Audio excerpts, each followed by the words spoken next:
யான செய்தி மக்களை உஷார். இன்று முதல் மிக கனமழை டெல்டா மாவட்டங்களுக்கு ஆரஞ்ச் அலர்ட். இது தொடர்பான இந்த செய்தியை பார்க்க போகிறோம். அது மட்டும் இல்லை, கனமழை மற்றும் பள்ளிகளுக்கு விடுமுறை தொடர்பான செய்திகளுக்கு நம்ம சேனலை மறக்காமல் சப்ஸ்கிரைப் பண்ணி வச்சுக்கோங்க. ஓகே, வாங்க தற்போது வீடியோக்குள்ளே போகலாம். கடந்த சில நாட்களாகவே தமிழகத்தில் வடகிழக்கு பருவமழை காரணமாக தென் மற்றும் உள் மாவட்டங்களில் நல்ல மழை பெய்து நீர்நிலைகள் நிரம்பியுள்ளன. இந்த நிலையில் இன்று தமிழகத்தின் 4 மாவட்டங்களுக்கு மிக கனமழைக்கான அலர்ட் விடுக்கப்பட்டுள்ளது.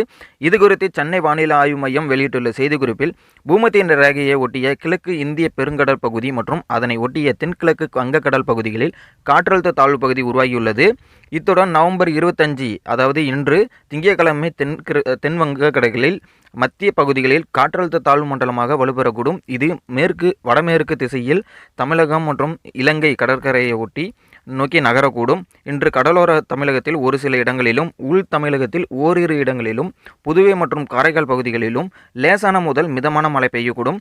குறிப்பாக மயிலாடுதுறை, நாகப்பட்டினம், தஞ்சாவூர், திருவாரூர் மாவட்டங்கள் மற்றும் காரைக்கால் பகுதிகளில் ஓரிரு இடங்களில் கன முதல் மிக கனமழையும், கடலூர், விழுப்புரம், அரியலூர், சிவகங்கை, புதுக்கோட்டை மற்றும் ராமநாதபுரம் மாவட்டங்கள், புதுவையில் ஓரிரு இடங்களிலும் கனமழை பெய்ய வாய்ப்புள்ளது. சென்னையை பொறுத்தவரை அடுத்த 24 மணி நேரத்திற்கு வானம் ஓரளவு மேகமூட்டத்துடன் காணப்படும். நகரின் ஒரு சில பகுதிகளில் அதிகாலை வேளையில் லேசான பனிமூட்டம் காணப்படும். நகரின் ஒரு சில பகுதிகளில் லேசான மழை பெய்யக்கூடும் என தெரிவிக்கப்பட்டுள்ளது. நன்றி, வணக்கம்.